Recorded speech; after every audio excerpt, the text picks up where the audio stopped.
Hey guys, so today we're going to be looking at more relationship stories. Yeah, let's just get right into the video. My ex-boyfriend left me for my best friend and now they want me to be a part of the wedding party. Any advice? Bye. No, thank you. That's it. Bye. That's your advice. Bye. 3 years ago, Josh and my best friend of about 1.5 years broke up with me because he had feelings for Anna, my best friend.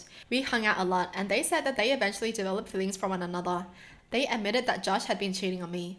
They made a fool out of me. They made me think that everything was okay when it really was not. If they admitted it at that time, I would have tried to be understanding and tried to support them, but they chose to lie, so I cut them both off. I focused on school and found a job with a good income. Josh and Anna tried to reach out to me first, telling me that they still wanted to be friends, but I blocked them. Now I'm living in the town next to our hometown. I got a wonderful opportunity, so I moved, but I like that I'm still close enough to visit my parents and other relatives. About a month ago, I heard about the wedding from a common friend. It didn't really bother me anymore, so I just went on with my life. A week ago, I received a message from Anna telling me that she and Josh were getting married and that they would like me to be a part of the wedding party. I replied, congratulations, no thank you. I had no feelings for Josh anymore and I'm even seeing someone else.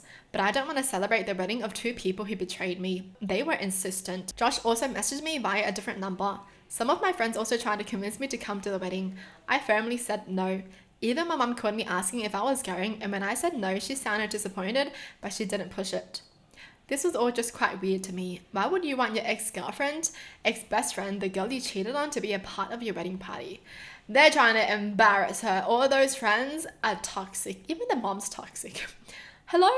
You're not gonna be livid for your daughter? Like, I'm livid for her and I don't even know her. What is wrong with these people? They were like, you should go. What? Excuse me? Excuse me? What are you guys trying to say? The day before yesterday, Anna's parents called me, telling me that they missed me and really hoped I could go to the wedding. I firmly said that I would not be going. Her mum berated me, saying that I should let bygones be bygones and that I should be happy for her daughter.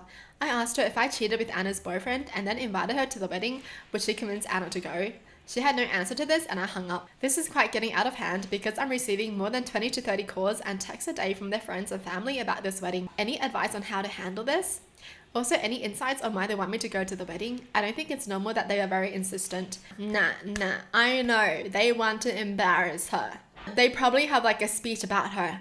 Like, if it wasn't for, this person, we wouldn't be together, blah, blah, blah, blah, blah. They literally want to embarrass her. I just know if she goes, they're literally gonna put her on the spot. Literally, okay, literally. Future mother-in-law called me stupid and now I'm considering calling off the wedding. How do I approach the situation?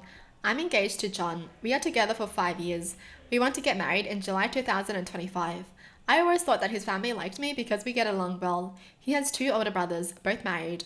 Honestly, I was very excited to have them all as my in-laws. They were always very kind to me. Some kind of important information. About a year ago, when I was scrolling on Instagram, I saw a profile that was kind of cringy, but in a cute way. It was an older woman's profile who shared inspirational quotes. I remember one particular post and it was something in the lines of, only stupid people pretend to know everything. Don't pretend, just ask. Honestly, this quote changed me in a lot of ways. Before that, I was always worried that I might embarrass myself if I don't know something, and after reading that quote, I realized that if I always pretend that I know everything, then I'll miss out on actually getting to learn about things. So I decided to change my habits and start admitting that sometimes I genuinely don't know. And I ask a lot of questions sometimes. I sometimes even open the notes app and write in some questions that I later want to find answers to. These are my latest. 1. How does the time work in the black hole? 2. Why do some snails have shells and others don't? 3. What food is okay for ducks? 4. How does the light bulb work? 5. Does everyone see colors the same? And how can we know that? Now on to the problem. His parents hosted a small barbecue last weekend only for the family. So it was the mum, dad, brothers, and their wives. I was the last person who showed up because I had to work late. I entered the house and when I was walking towards the back of the house into the backyard, I heard John's mum talking about me. To be honest, she wasn't talking about me, more like mocking me. I heard her say in a high-pitched voice, how does the sun work? Where should I put the fork? Why does nobody like me? How do I wipe my ass? I just stood there. I had this sinking feeling. I couldn't move, so I just stood there. I heard them all laughing. One of the wives said, I actually don't mind her always asking questions. I think it's cute. And it made me hopeful that they would say something like, yeah, sure, we're just playing, we love that. But none of them did. Instead, the mum replied, it's not cute, she's just stupid. After that, they laughed again. I heard John laughing. My heart kind of broke in that moment because he didn't even say one positive thing. He didn't defend me. He just laughed. I quietly turned around and left the house. I texted John that I got sick and have to stay home. Now I'm wondering how I should approach the situation. We live together and I sleep in the guest bedroom for now, and I use the excuse that I don't want him to get sick being around me. I can't ignore him forever and I can't pretend to be sick anymore because it's been too long. I'm not sure how do I proceed. Maybe it was just a misunderstanding. I'm considering talking to them about this, but I'm also worried that they won't be honest with me. I can't marry him if he thinks I'm stupid, but I also can't marry into a family who thinks so little of me. Maybe it was just a joke and I shouldn't take it so seriously. I'm so torn apart, and every day I convince myself a bit more that it's okay and sometimes we should all laugh about ourselves. Now I feel like I'm just going crazy. I would really appreciate some advice. Oh, this is hard. They were laughing at her behind her back. I think she should just talk to John. Right, who cares about the in-laws? Because the person you're in a relationship with is John. I guess his family is also a part of it when you guys get married, but the most important person is John. So talk to John about it and how he feels, right? Do you think I'm stupid? So yeah, maybe let's just give him the benefit of the doubt and hopefully he's not bad. But good for us, there's an update. I texted the wife of John's brother, the one who said she liked me asking questions. I asked if we can meet up for coffee. She said sure. We met and I didn't see the point in pretending to her that I didn't hear the conversation. So after some small talk, I just said, I heard you all talking about me during the barbecue. She immediately got sad and said she feels embarrassed. She explained that it wasn't a joke, it wasn't out of context, and that it was just mean and hurtful. She said she's sorry for not defending me more, but I said that's okay and I understand. I told her that I don't blame her for anything and just wanted to make sure that I understand the situation and see it for what it really was. And it really was laughing about me behind my back, just bullying. At this point, I just had to confront John. In my last post, so many comments were saying that he would probably try gaslighting me, and you are right. We were having dinner together for the first time since the barbecue happened, because before I tried my best to avoid him. I looked him in the eyes and asked, how does the sun work? He looked confused, so I followed with, where should I put my fork? Why does nobody like me? At this point, realization hit him and he started nervously laughing. I said I was there and I heard them. After the initial shock passed, he got mad. He said it's rude to eavesdrop. I said it's rude to bully people. It's rude to eavesdrop. Well, stop talking so loud, you muppet. Instead of being sorry that he was rude, he was like, you shouldn't have eavesdropped, even though we were talking bad about you. That's crazy. You know what? Screw everything that I just said about him.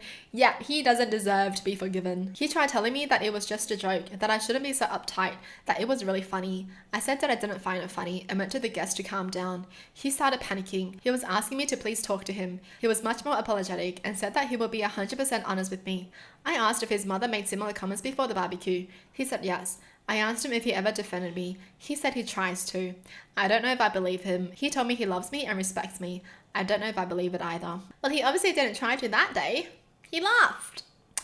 How dare he lie? I said that I love him too, but I need a break. He's all I ever known. He was my first and only partner. I have no outside perspective of this. I have no experience. I need a moment to think. I'll be going to my friend's house for a while to think everything through.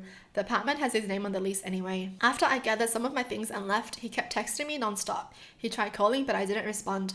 I was very hurt because he tried to belittle my feelings, and only later, when he realized I might break up with him, started apologizing. The next day, I started to give him another chance to explain himself, and I came back to the apartment. He seemed very sad and tired. He said that he told his mother that I overheard them. I said I don't care. It's his time to step up and show me that he cares. I'm not interested in an apology from his mother. I'm already done with her. I can't put up with this behavior and mocking me like we're in primary school. I saw a comment saying that probably her ego is hurting. I think it's true. She never got the chance or never had the desire to have an education. She's a very good homemaker, but outside of that, she doesn't have many interests of her own. If I'm asking her about making tomato soup, she'll be talking for 30 minutes lecturing me about adding enough sugar, but not too much. She'll lecture anyone who's willing to listen. But anytime someone is talking about something she's not familiar with, she gets defensive and tries to imply that nobody cares about that, and if it's not relevant to her, it shouldn't be discussed. Oh, we knew it. So she was dumb. Only dumb people make fun of someone who tries to learn. Once again, he tried telling me that I should relax because it was only a joke, and at this point I had enough. I took off my ring and told him that his behavior is a joke and I can't be the punchline. I told him that I wish him and his family the best and to look in the mirror to check if they really are as superior as they think they are. I said I'm going to be back with my friend soon to pick up the rest of my stuff and to not contact me again unless it's about moving my things out. And that's it, I'm done. Good for her. She ain't taking any shit from anyone. Good on her. Wow. Honestly, yeah. The fact that it's not even the first time. So they've been making fun of her every single time she was over, every single time she asked a question. I would hate to be in that family, and I'm glad she left for her own sake, for her own sanity. Good, because John honestly sounds like a joke. Bye. If your partner is like that, they can't even stand up for you. Like the littlest things, they can't stand up for you. Bye-bye. This is so little, and he can't even do anything to defend her. Imagine other bigger things. Yeah, useless. Bye. Bye. You know, bye. Bye-bye. Bye.